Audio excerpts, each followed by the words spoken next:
Programang ito ay rated SPG. Striktong patnubay at gabay ng magulang ang kailangan. Maaaring may masiselang tema, lengguwahe, karahasan, sexual, horror o droga na hindi angkop sa mga... Nasaan si Harry? Tabi-tabi lang. Nasaan nga?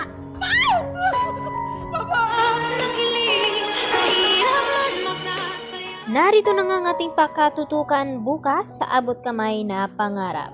Hindi nga nakakaligtas itong si Harry sa pagligtas dito kay Lynette dahil huling-huli nga sila habang papatakbo at pababa nga sa hagdanan. Dito naman na humarang itong si Dax sa kanila. Yun na nga ay nalagay na nga sa alanganin ang buhay dito ni Harry upang mailigtas lamang niya itong si Lynette. Samantala, agad naman na pinakilos ni Dax itong si Lynette. Nang sa ganon ay kukunin na nga daw nila ang lahat-lahat ng pera ni Lynette sa bangko. At dito naman na tinanong ni Lynette kung nasaan nga itong si Harry. At ang sagot nga dito ni Dax sa kanya na nasa tabi-tabi lamang daw itong si Harry. Subalit walang kaalam-alam itong si Lynette na nasa peligro na nga na kalagayan itong si Harry na anak ni Doc Carlos Benitez.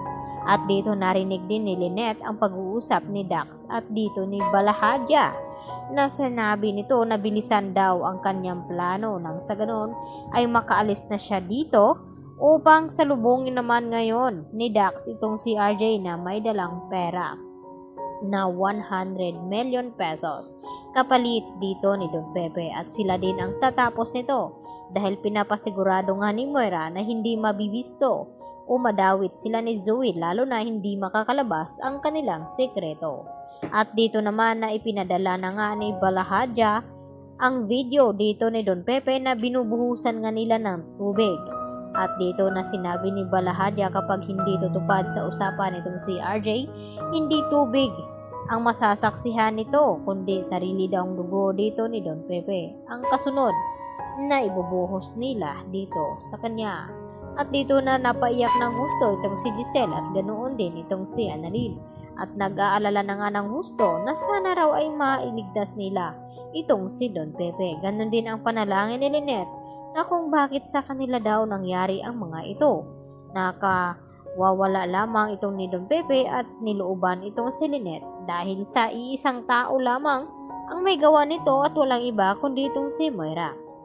Upang makasigurado itong si Moira na wala na nga daw makakaalam sa kanilang sikreto ay nagawa niyang sunugin itong DNA test ni Zoe at Annalyn at kung saan nagpapakuha itong si Don Pepe.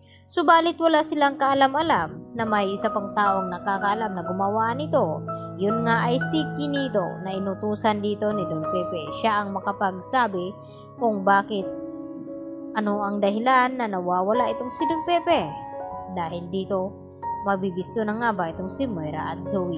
Samantala, agad naman na umuwi itong si Carlos dito sa tahanan at laking gulat ni Carlos nang madatnan niya ang bahay na sobrang gulo at dito niya nakita sa likod ng bahay itong si Harry na nakahandusay at duguan.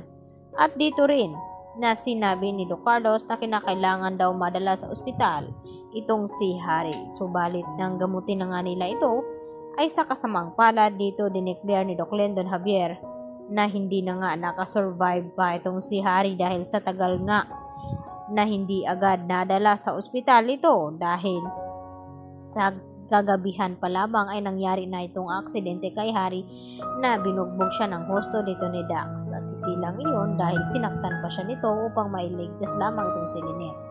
Kaya ang masisisi dito ni Carlos ay walang iba kundi itong si Lynette. Yan ang ating abangan bukas sa Abot Kamay na Pangarap. Yan lang po at maraming salamat.